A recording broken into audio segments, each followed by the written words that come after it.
Hey, We'll see here we if are this again. works any better. I'm sorry, you guys. I don't know what's going on with StreamYard lately. I think they changed some things, and it is causing me all kinds of They probably want us to pay more. fun. Yes, so I can see your guys' comments now, so that's Okay. good. All right, I can see a Julie comment. So you guys, if you're on, just comment away so we can see if they're popping up, because we're having some issues where it looks like people can't comment for some reason, but sometimes that happens. You have to go into StreamYard on Facebook and allow them to use or StreamYard.com and allow them to view your Facebook profile so you can comment. So that might be the problem. Amber, hi. I got that comment. So Okay, it looks like they're working. See.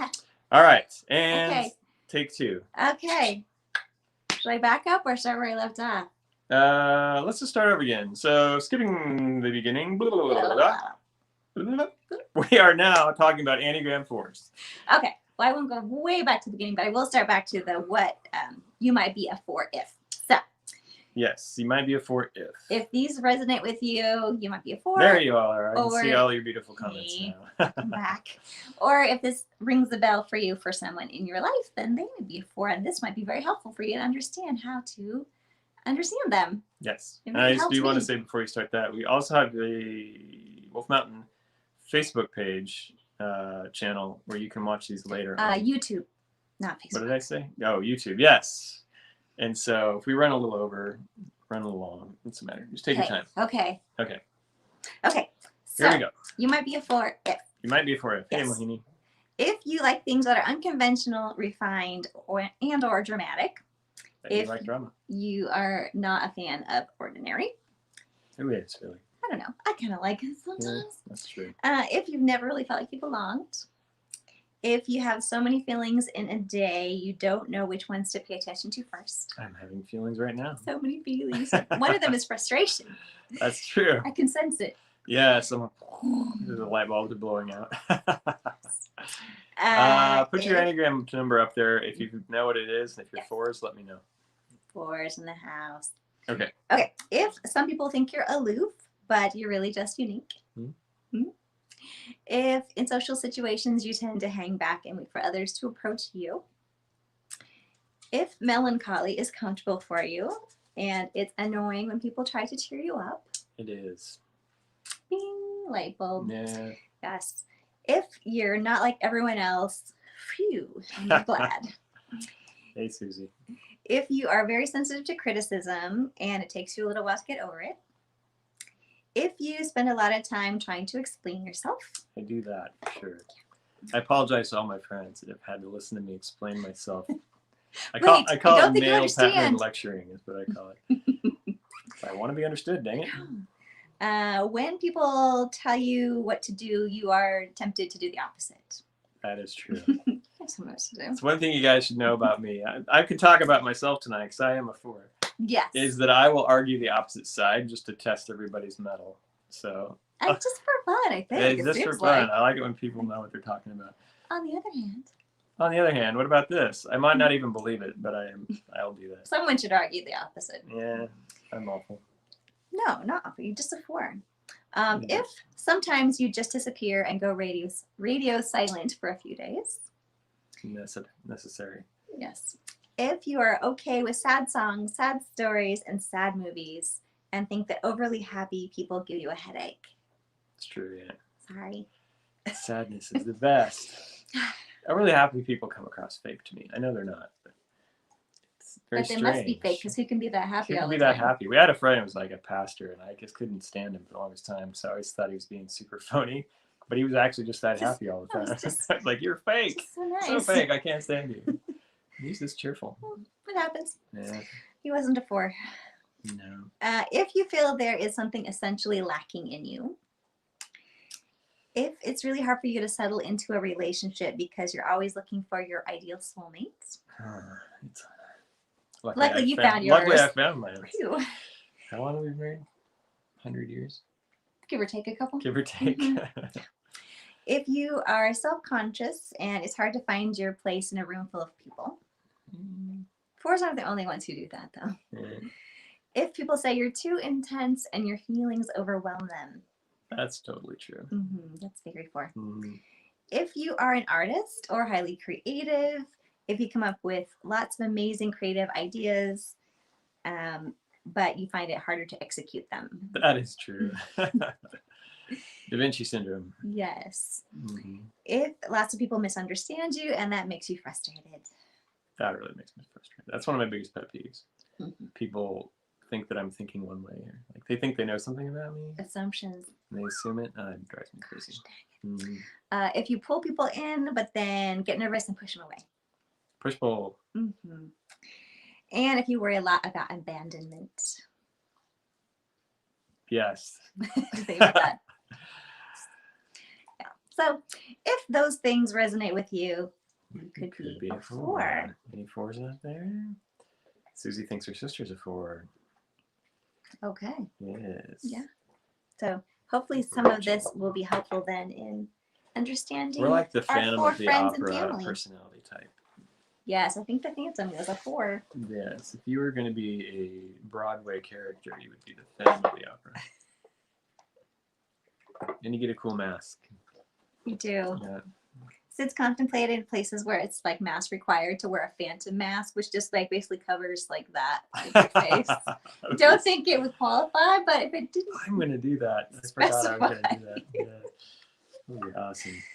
And it fits in your like, you're gonna tell me what to do. Oh yeah, I'm gonna do something else.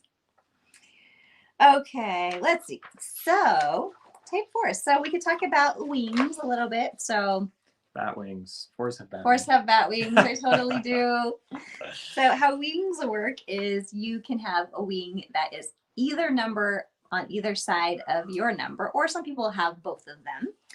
And that colors how you see the world a little bit and behavior. So they look quite different in some cases. So we have determined that Sid is a 4 with a 3 wing, which is called an aristocrat.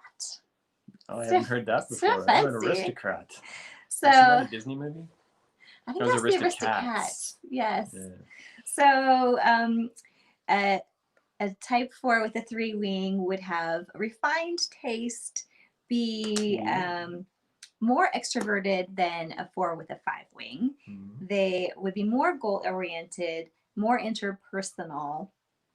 They're also more focused on what other people think of them. That's a 3 element there. People think of me. Yeah. Am I? No. Yeah. That's a hard one to like admit to, I guess. No, sorry. That must be true. Yeah, like you're not going to go into public with like now. Bad hair or something. Oh, who is really? Like, a 4 with a 5 wing. Don't care. They care less. Amber said she feels like every fiber of her being is being understood and listened to. Oh, good, Amber. I'm glad you feel understood and seen. Isn't it nice when you like finally get legitimized? Yay. Yes. Yeah. So a 4 with a 5 wing is called the Bohemian. So they would tend to be more introverted, less concerned with what other people think, more withdrawn, less ambitious, less competitive. So that's part of also why we think you have a 3 wing, because that competitive element. Am I not the most competitive of all the Enneagram types? Yes. So we're not going to go into subtypes here, but that's another whole layer of the Enneagram is subtypes. And so Sid's particular subtype, which is intimate or sexual, is a type 4 subtype. Intimate is more competitive than any other combination on the Enneagram. So I wouldn't recommend competing with Sid. If I'm in a shopping cart and you're in a Ferrari, I will try to beat you. Yeah. No matter what it takes. Yeah. So be prepared. Yeah. Only with like the speed. I don't really care about anything else. I get triggered by speed. It needs to be something that you have some inclination or of being really good at. Yeah. I don't recommend that personality type. That's what we got to work with, just so we're aware. So, in the past, that type 4s move in stress or in health. In stress, they move to the low side of type 2. So if you're a 4 or you know a 4 and they are under stress, you might see them becoming like clingier, needier. They could become a little bit like emotionally manipulative. What? Sorry. Become a little bit more possessive with their relationships. Not possessed. Not possessed. Possessive. You might talk about that in your I'll segment. talk about that later. So that's something you can recognize if your 4 isn't doing real well, or if you as a 4 are not doing great. You can recognize those characteristics in yourself. I could say I've maybe seen that a time or two. I'm just a healthy 4. Mostly healthy. So a healthy 4. Speaking of, not always. Moving to health or in a secure situation, they move to the healthy side of type 1. So in that space, they're more emotionally balanced, objective, principled. They're also able to get things accomplished more. Still working on that. They're more productive. You can tell by my awesome production quality that I have not put a lot of effort into my live stream. There's effort. We can't always, conquer every technical blip. I have a 3-wing, but none of the 3 wings it's stuff that gets anything done. Just all the whatever. But I think you do sometimes. Like I can see when you have goals and when you are determined to meet them. And that's true. When I want to work, I do. Yeah. Quickly, because I have to beat everybody else. Yes. Okay. So other things about type 4, they are surprisingly, in the heart triad, in the feeling center. So 4s are described as not having feelings, but being feelings. We are feelings. Yes, so 4s very much identify with their feelings. I have a theory that a lot of empathic people are 4s. Yes. And type 4 is the most empathic or empathetic type on the Enneagram. So that is some spiritual work for a 4 to do, is to be able to balance those emotions and be able to kind of separate their emotions from their being. Yes. This is true. Yeah, so there's work that can be done. That's interesting. Just remember when I would say, I don't feel angry, I feel like I am anger. Remember that? Yeah. Yep. And just for the record, you're not anger. I'm not. It's back in the day. There's more to that story. But I don't have time to dissect right now. But when I was trying to figure out, when I didn't know that I was empathic or clairsentient or a discerner of spirits, if you will, I would feel like I was an emotion. Like I couldn't, it was very strange. Yes. Once we got a handle on that, it changed my world and hers. It's but that's the subject for another time. That's going off in a different angle than people that want to hear about the Enneagram. Yes. Probably want to know. But anyway, carry on. Yeah. So here's some tips on how to get along with a type 4. Tell us we're special and there's no one else like us. Sort of. Oh.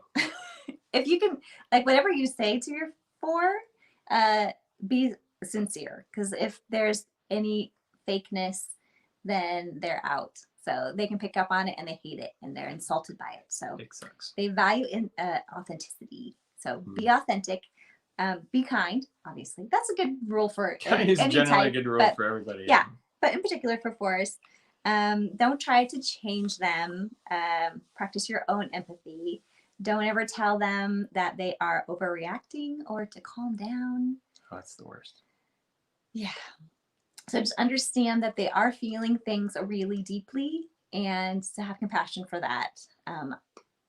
As an emotionally repressed person, I know when I have emotions that overwhelm me and feel really intense, I don't like it. It's alarming for me. So that gives me compassion, realizing that type 4s feel like that so much of the time, overwhelmed by their emotions, that they need compassion for that, because that is a struggle.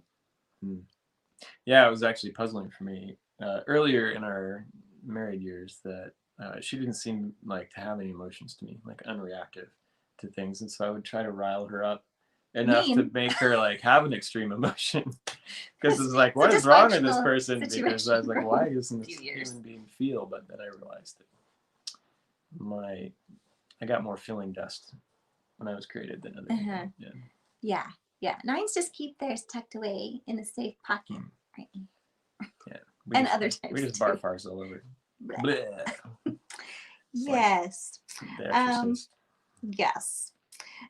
So for your fours. So reinforce to them that nothing is missing in them. So they tend to feel like just some key element is missing. So just reinforce them. And especially, if they know the Lord, that the Lord can fill them, that they don't have, that they're not without, they're not fundamentally flawed. So they are created in the image of God and they have what they need.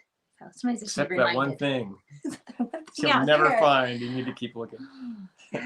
That is true, actually. That's kind of a hard thing to admit to, but I've said that to other fours, and like, oh, yeah, that is exactly how I feel all the time. But it's hard to explain. You always feel like there's something not there. But I actually think that is, for creative type 4, it's kind of what keeps you searching and creating and digging deeper. So I actually look at it as a tool. Driver. Yeah, I think I look at it more like it's a tool now, or something that drives me than something missing. I think that's good. Yeah. Healthy. Good job.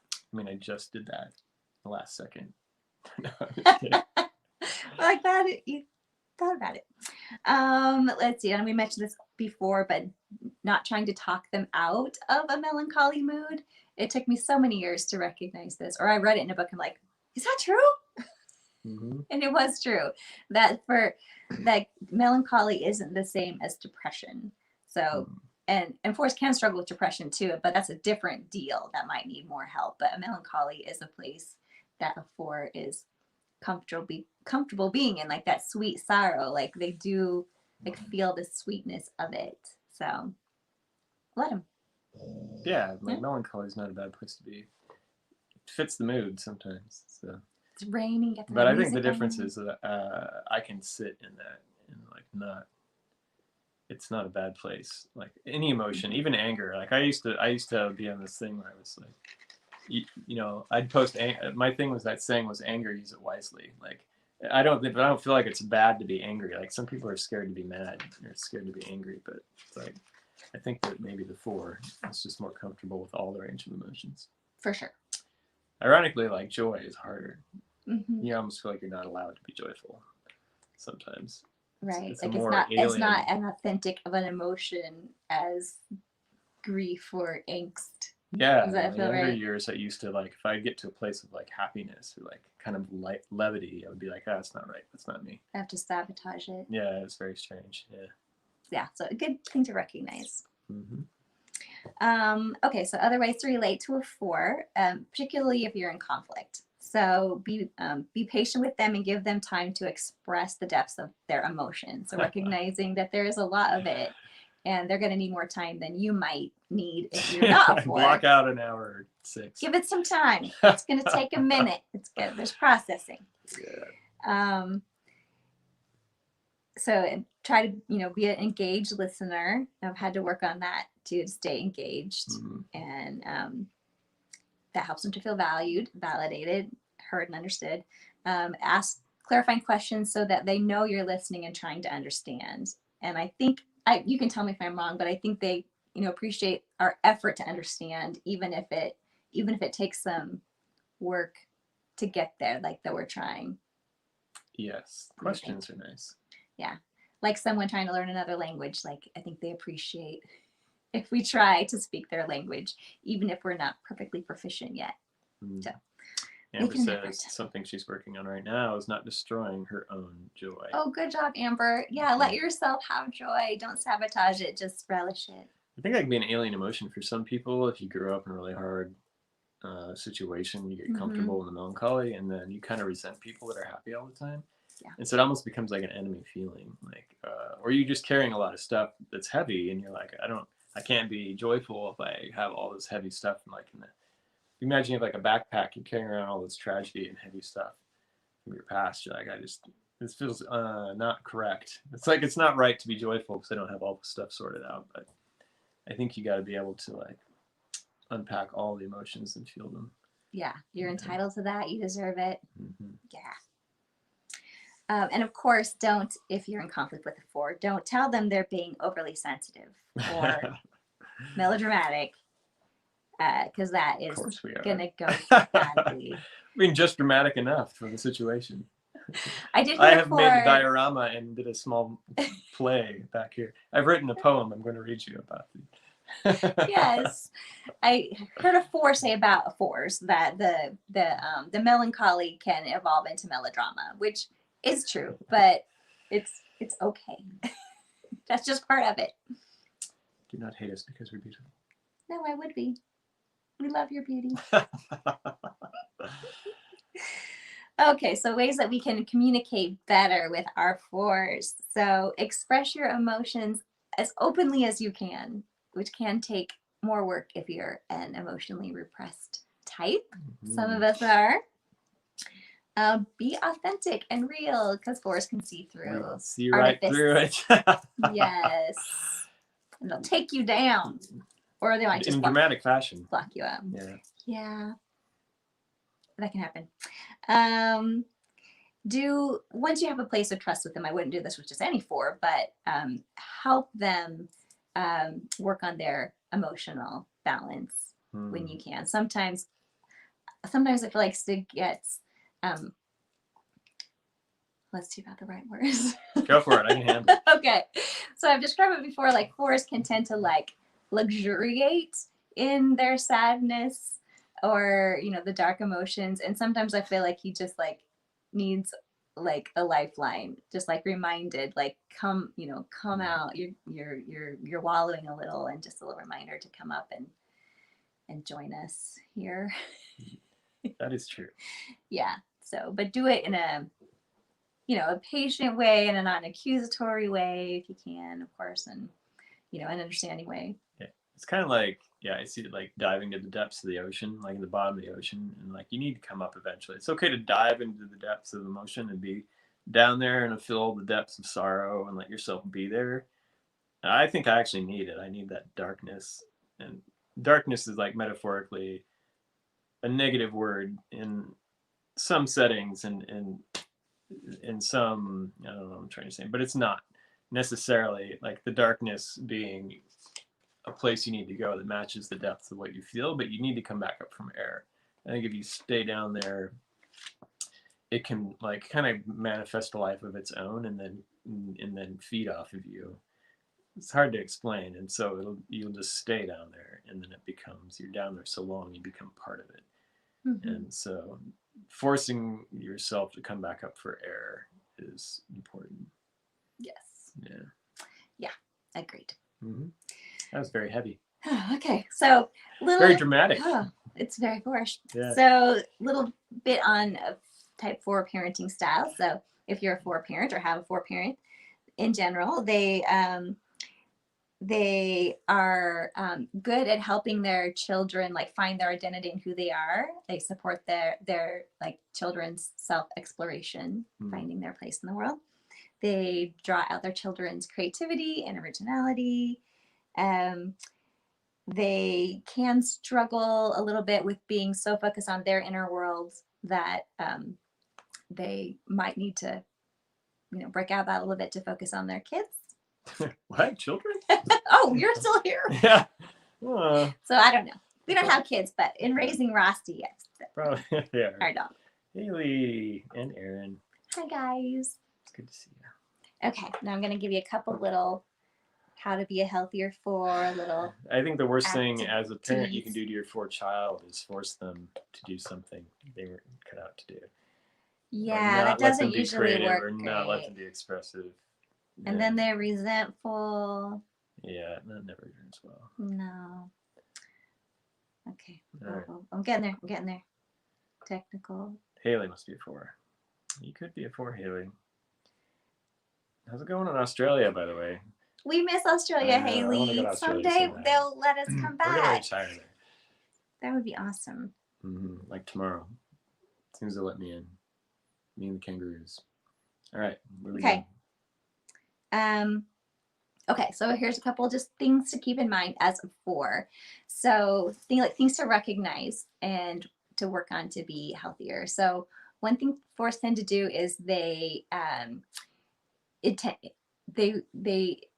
subconsciously or even consciously like intensify emotions that they have. Like if they're feeling a little sad, they just like really dive into intensify it by like finding the right music. Yes. and just really intensifying it. So which I don't even think that's wrong, but to a point. So, and at least I think for all of us, being aware when we're doing these things unique to our type, just being aware that we're doing them is helpful, so that your personality doesn't take you over, so that you stay in control of your personality. Yeah. So that's one thing. Someone asked if there's a pagan goat over your writing. Yeah, that's. He could be pagan. I don't know what his preferences. He does have really large horns. Preferences. He thinks you're stereotyping him. That's what he just said. Rude. And then one other thing is 4s tend to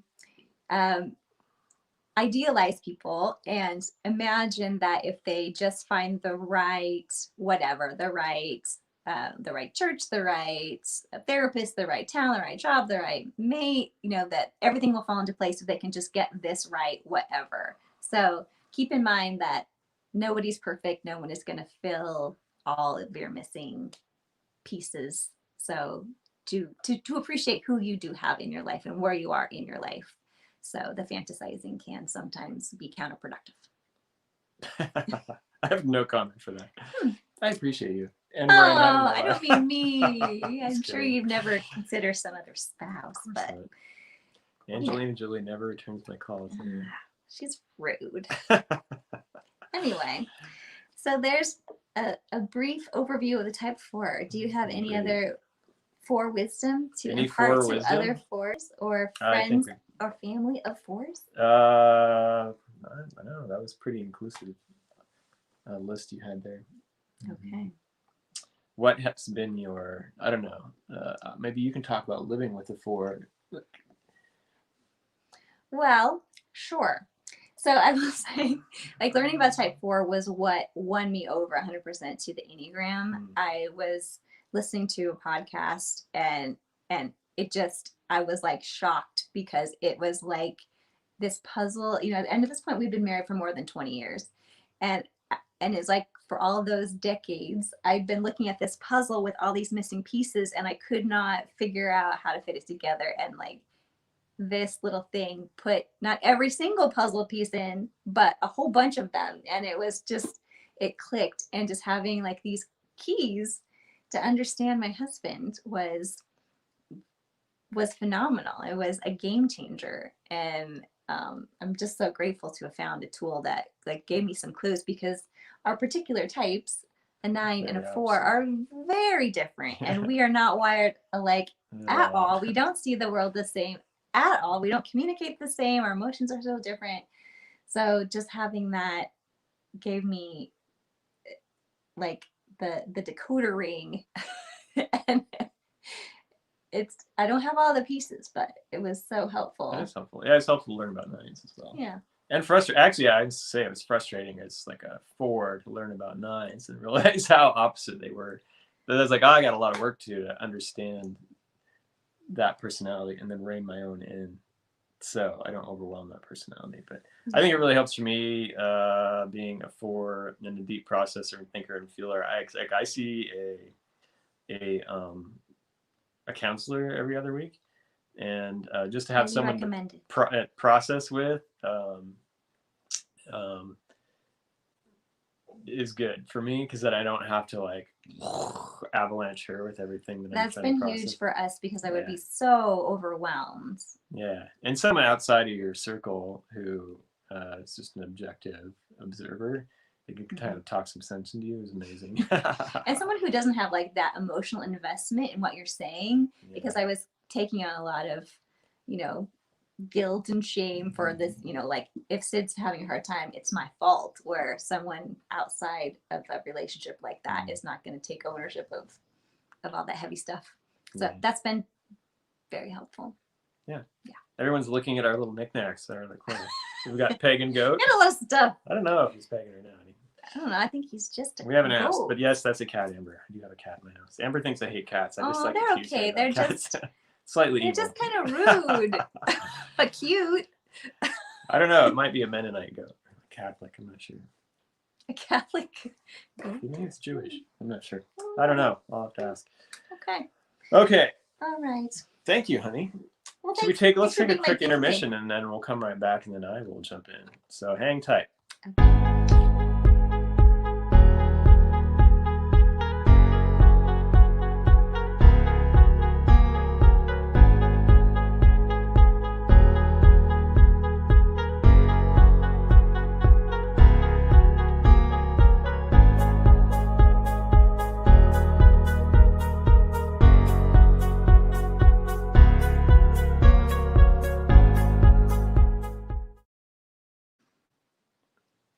We're back. Hi. I kind of forgot we were in intermission. It's like I forgot we were doing. Oh yeah, we're here. We're still here. Hello again, and thank you to my wife for the. Anytime. Yes, and now we'll start phase 2 late. Thanks for sticking in there with us, you guys. I know we're running late and we had some technical difficulties to begin with. So let's roll on. What I want to talk about tonight, and I'm not going to be able to even scratch the surface on this because we're running a little late, but I want to discuss a little bit about dreams tonight and learning to speak dreams and learning to interpret dreams, your own dreams, and other people's dreams.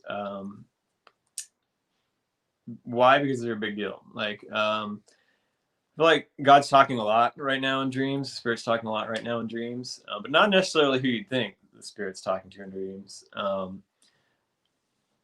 Just like the Lord desires to talk to everybody, and dreams are one of the major vehicles we see in the Bible, in Scripture. How God spoke to some of the major players in the Bible, like Joseph. He was instructing Joseph where to go in dreams. It's funny he spoke to Mary in person, but he spoke to Joseph in dreams. I think that's pretty funny. But dreams are super important, and it's one of the main vehicles. I love the subject of dreams. It's one of the main vehicles I started hearing God in, and realizing like, oh, God's talking to me in dreams, and they're really powerful. And it says in Scripture, I think it's Job, that it talks about God speaking to us in the night to instruct us, to keep us out of trouble, to actually save us from death. And it's like things are implanted into us, into our spirit, instruction, like heads up on something that's coming, just to prepare our spirit. And a lot of stuff we don't even remember, but it's in there, and it's super powerful. And like dream forums are really popular right now. Dream interpretation is super popular, but I think those can get a little. They can turn into a bad habit of looking to somebody else to give you an answer for what you're dreaming, when really the Spirit's talking to you specifically, to start to to trying to open up a communication with you and build a vocabulary and a dialogue. And so it is my it's my desire, and it's like job as a prophet to connect people to God so they can hear God themselves. It's been kind of in the Christian culture, it's been kind of this paradigm in the past where like everyone waited for a prophet to show up and they were going to tell them what God said. And like a real prophet equips people to hear God for themselves, so they're not needed. And so the superstar prophet person that would come in and like everyone's like, oh, what are they going to say? It's like that's available to everybody.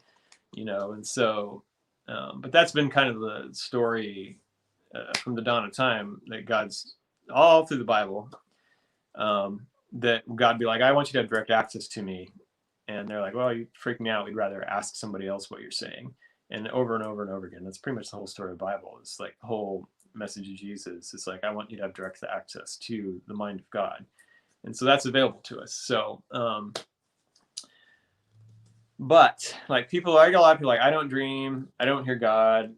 Like you're weird and special that you hear these things and whatever, and these dreams and know stuff. And it's like, I'm really not. Like, there's some people that are born with an inherent bent to be able to hear and see in the Spirit, but and some people do, just in more extreme ways than others and more clearly than others. I've talked about the clairs. They're clairsentient, clairvoyant, clairaudient, all those things, which are clairsmelliant. Melly says, I can't remember what that's called. It's not that. Clairgustance. Maybe that's but they smell things. Tasting and smelling.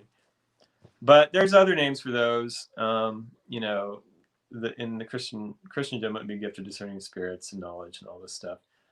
But they are just natural bents toward being able to decipher information in the Spirit. And some people are way more adept at those things than others, just for one reason or another. It's been given to them, inherited, whatever. But everybody can dream.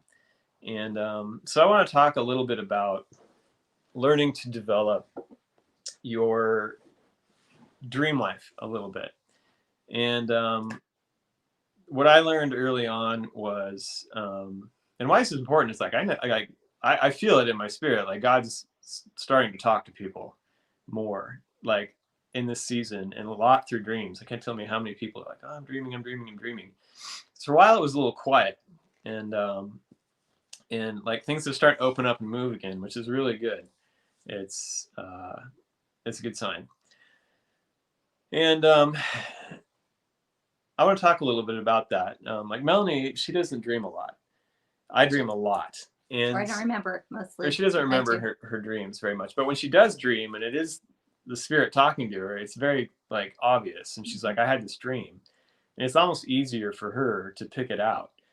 I dream so much that I've had to like really develop my understanding of what is my own processing, my own intellect, and what is an actual spiritual experience at night. And I'm going to talk a little bit about that. I'm not going to get all the way through this. We'll probably have to do maybe part two next week. But I do want to talk about this in particular tonight. And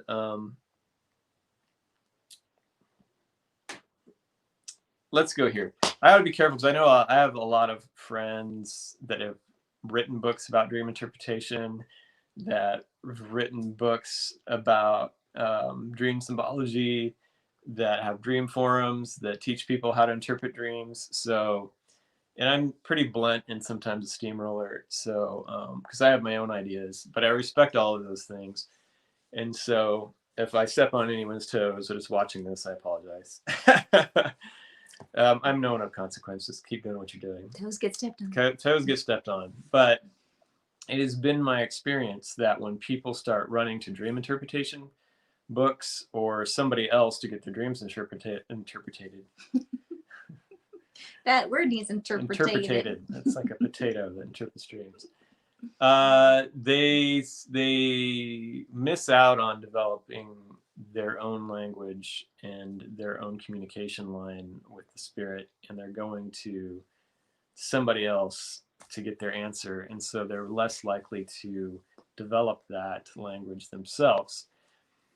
But the problem is, and I think where people, just like a workout or a diet or a new habit, it takes some mindfulness to develop things. And so like a lot of people want to work out, they don't want to put in the work, you know. It's hard.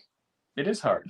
Yeah, I mean, it is hard. That's how you get stronger. You struggle, you know, and people want to lose weight, but they don't want to stop eating sugar, and they don't want to take the time to look at their diet and see a nutritionist and do all the things, right? So they just don't lose weight. They can work out all day if they don't get their diet in check.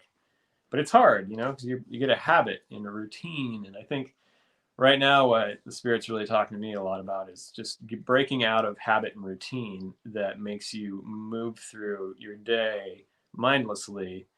And then those things just become habit, and they can become harder and harder to break, and you just never get out of it. And for me in particular right now, it is technology. And so it takes a measure of mindfulness and intentionality to develop your dreaming muscles, because God doesn't work on our schedule. You know, he's not like an app we apply to our lives to make our lives better. And he set things up in a way where we need to seek for it. We need to search them out and seek them. Like those who seek find. You're never going to hear from God trying to just squeeze them into your own schedule, right? And so there's like a space you need to create in your life. And like, if I can give you some tools today to like open up that dream realm a little better. One of the main things I've been thinking about lately is how in modern society today, when we're bombarded with technology at our fingertips 24/7 and music, every time we get into our car, everywhere around our house, we constantly have information being fed to us. And until we go to bed, you know, we're inputting information, right? And so we don't actually, a lot of times, takes time to process that information. And so where does it come out at is when we are in our bed with our head on our pillow at night. We aren't sleeping as much because we are processing all the information that we've gathered throughout the day. So one of the major things you can do to open up that space at night where your mind's a little more clear is to actually take a break from inputting so much technology all the time and so much information, and make a space out for yourself during the day where you can actually just let yourself process that information and purge thoughts. And like meditation is a great way to do that. Like I meditate every day, and it just to give your mind a place to rest and process throughout the day is really important. So one of the things we can do for sure is to take time out during the day to just let information process and not have our face on our phone 24/7, doom scrolling, looking for news, whatever, watching cat videos. You Come know, on, cat videos I though. know. Right, Amber? Yeah, and even right before you go to bed, like a really helpful thing to do is turn off your phone, sit there for a minute, you know, 15 minutes, and just let your thoughts process. And I like to journal right before I go to bed. It's like I'll just write a little note down or write something, because you need to have your own thoughts as well. And why that is it's a really funny thing that God has to put us to sleep to talk to us sometimes, because our minds are so busy, like we just won't hear, but God's talking all the time. And it's a funny thing. I've actually had the Holy Spirit tell me to lay on the couch and put me to sleep in less than 3 minutes. And I don't fall asleep at all during the daytime at all. Like I just don't do it. But out in 3 minutes, and then had a dream, a very specific dream about what was going on in my life. And as I was waking up, I heard the Spirit's voice tell me, "I know you know what this dream means, but I'm going to tell you anyway." And audibly told me what the dream meant as I was waking up. And it was really bizarre the first time that happened. I'm like, I just can't even believe this is a thing. Like it's just crazy. But and I don't know why. I don't know why we have to be in that in-between space of awake and sleep sometimes to actually hear in the Spirit. And that's another point you should write down, is like I for a while would set an alarm an hour before I woke up, because I knew on the in-between, if I woke up right before before I had to get up, and I was kind of in that in-between space, particularly at sunrise, I don't know why. In that in-between space, I would start getting a ton of information. Like there's that, I call it in between, or like the twilight space. Like I just start hearing and seeing and knowing all kinds of stuff. And it was like a really interesting experiment that I did, that I would um, intentionally interrupt my sleep. So I'd be in that in-between space before sunrise, so I could spend time in my spirit talking to God. It was really powerful. I still do it intentionally every once in a while. If I really need an answer and I'm not getting dreams, I'll do that. What else? I've got little notes here. Even having a healthy sleep pattern. If you're not letting yourself sleep, you're staying up too late and going to bed when you're just dog tired and you got to get up early the next day, you're not actually going to be in a place to actually receive dreams very well. Your sleep patterns will be interrupted. And just really having a healthy lifestyle actually helps me dream a lot. And I'll go so as far as like, it's like I really need to dream, I really need to hear the Spirit, I really want to put myself in a place to like be at peace right before I get to bed, so I can have a clear mind and hear God when I'm sleeping. I'll listen to, like, I have an ambient noise app that lets you mix sounds. I like listening to like keys and rain at the same time, and for some reason that makes me dream like almost every time that I listen to that. There's Brainwaves app that puts you in a restful state right before you go to sleep. It'll actually help you dream. And like I said, journaling is a really powerful way right before you go to bed to collect your own thoughts. And why all that is we need to manage ourselves. We need to manage our own space, and not let things just be inputted to us all day long, but we need to process it and have that space right before we go to bed. And the reason why that is, and I think that's so important, is because there's a thing I call processing dreams. I'm really bummed out. It's 8 o'clock already, and I'll not be able to go very far with this. Part 2 next week. We'll do it part 2 next week. If you find it interesting, let me know. But there's a thing called a processing dream, I call it, where you go to bed at night and you're just processing your day, or things you've seen, or like puzzle pieces for what you've experienced throughout the day just get thrown together in a blender and you like process it in your sleep. That's like a legitimate thing. And it's hard to be able to tell the difference between that and like a dream from the Spirit sometimes, because dreams from the Spirit are very metaphorical, The message is a metaphor for us to search out. And if you don't know that, it's hard for you to tell the difference between something the Spirit's saying to you and something you're just processing. And it can blend together. That's a whole other subject entirely, to be able to pick out when your dreams have shifted into you processing and the Spirit actually coming and start to talk to you.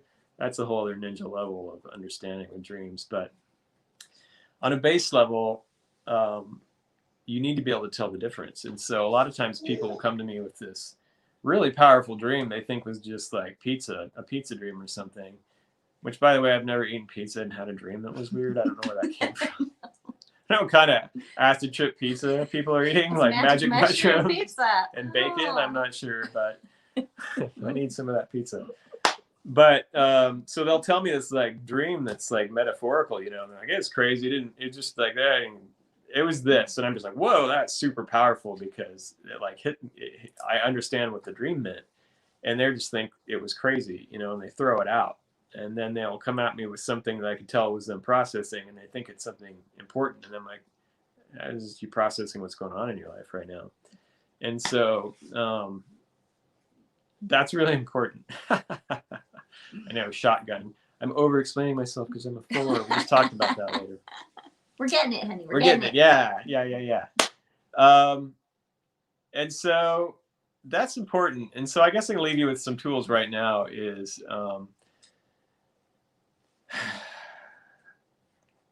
give yourself a break throughout the day to like process information, so you're not doing it on your bed at night.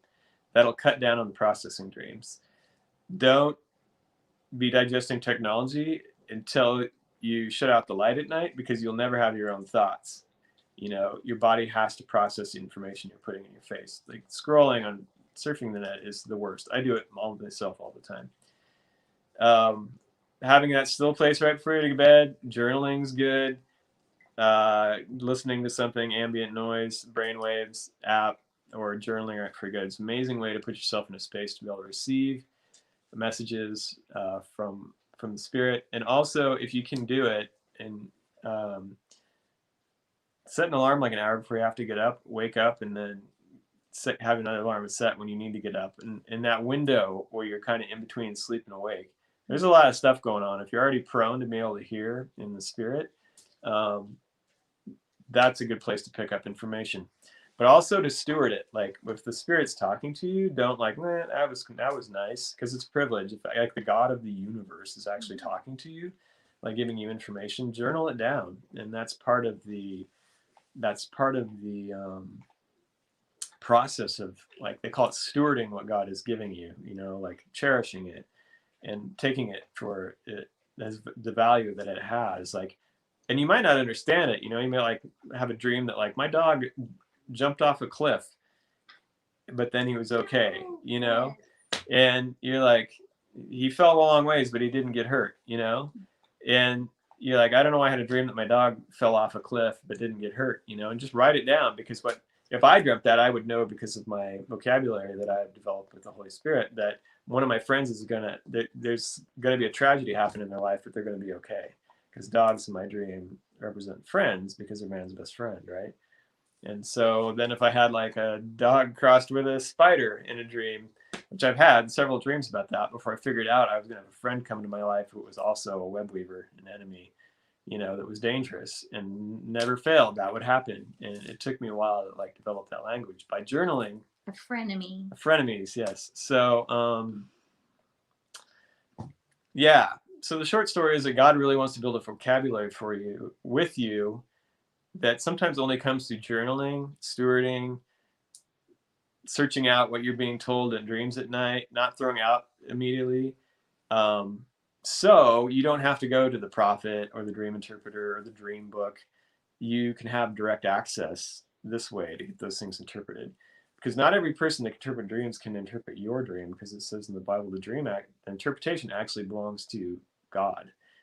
And dream interpretation books is someone else's revelation a lot of times on what those symbols meant to them, or they're going through information. They're like, here is a lamb. What's a lamb say in the Bible? And that's the only source that they will allow themselves to get information from. It's a safe one. It's ground zero where you should get information. Or like but like in some countries, an on-off switch means on when it's down and off when it's up. So if a person from that country dreamt of a light switch up, and you were interpreting their dream just out of your intellect, you'd say, oh, something has turned on in your life, when really the spirit was telling them it turned off. And so it's really important to be able to hear the spirit first and go to the other resources later. And so that's the end game. Where I'm going to try to take this next week is trying to connect you to God, try to connect you to the Holy Spirit, who is the source of all truth. I say the ultimate spirit guide of all spirit guides, that knows all things, searches all things, knows the very mind of God, and will reveal that to you. When you can connect and start hearing from that source, you'll never get a false interpretation. And everybody can hear from that source. They just have to press into it. Because you can't hear from other sources as well, and actually dream out of a place of fear and think it's God. So I really want to just throw a bunch more information on you, but I have to end it there. The next week we will talk about not only that, but how to decipher if you're having an actual experience in the spirit realm, or your spirit's out doing something, moving backwards and forwards in time, experiencing events that aren't yours, and other amazing things and mysteries. But I'm bummed that we had technical difficulties again this week. Maybe next week. Maybe next week we'll get it. That's the first real major difficulty we've had. I really wanted to talk about this, but the Enneagram was very useful and important. It was very four. Very four. So good. And yeah, so I apologize. Tune in next week. I'll finish this up. But for right now, protect your thoughts, sleep well, get a journal, and trust that God is trying to talk to you all the time, 24/7. And you can learn to dialogue, and it's amazing. So that's it. Yeah. Anything else to add? No, but next week we'll talk about type 5s. Type 5s. The investigator. And we'll investigate dreams more. Yes, we'll investigate. All right. Bless you guys. Love you. Have a good week. Thanks for tuning in. Apologize for the technical difficulties. And you can replay this on YouTube, Wolf Mountain. I'll put a link in the notes. See you later. Be well.